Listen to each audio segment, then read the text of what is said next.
কৃষ্ণ রাধে রাধে, হরে কৃষ্ণ রাধে রাধে।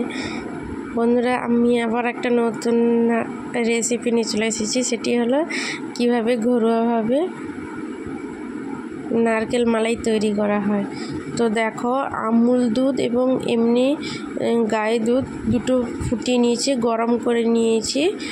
আর কি কি উপকরণ দিচ্ছি সেটা তোমরা দেখতে দেখো।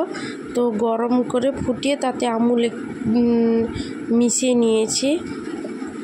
তো তাতে নারকেল কুড়ো দিয়ে দিব আর ভেজে রাখা বাদাম।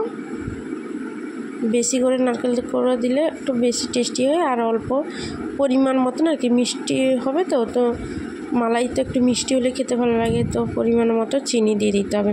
দিয়ে ভালো করে ঘুটিয়ে তারপরে গ্লাসে ঢেলে দিলে তো তৈরি হয়ে যাবে নারকেল মালাই। তো আমার খুবই ভালো লাগে, যেহেতু বাড়িতে তৈরি করা জিনিস খেতে খুবই ভালো লাগে। হয়তো এতটা স্বাদ হয় না, কিন্তু আমার তাও ভালো লাগে খেতে বাড়ির তৈরি জিনিস। তো দেখো, গ্লাসে ঢেলে নিচ্ছি। তো আমার তো দেখে এক্ষুনি খেতে ইচ্ছা আছে। তো তোমরা কে কে এই মালাইটা খেতে ভালোবাসো তো প্লিজ কমেন্ট করে বলো। তো আমার তো নারকেল মালাই খেতে খুবই ভালো লাগে। আর সবশেষে বাঁশ খাঁচি দিয়ে দিবে।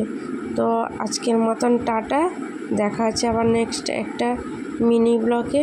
ততক্ষণ তোমরা সবাই ভালো থেকো, সুস্থ থেকো, আর প্রেম সে সবাই বলো রাধে রাধে, হরে কৃষ্ণ হরি বল, গৌর প্রেমানন্দে হরি বল। টাটা।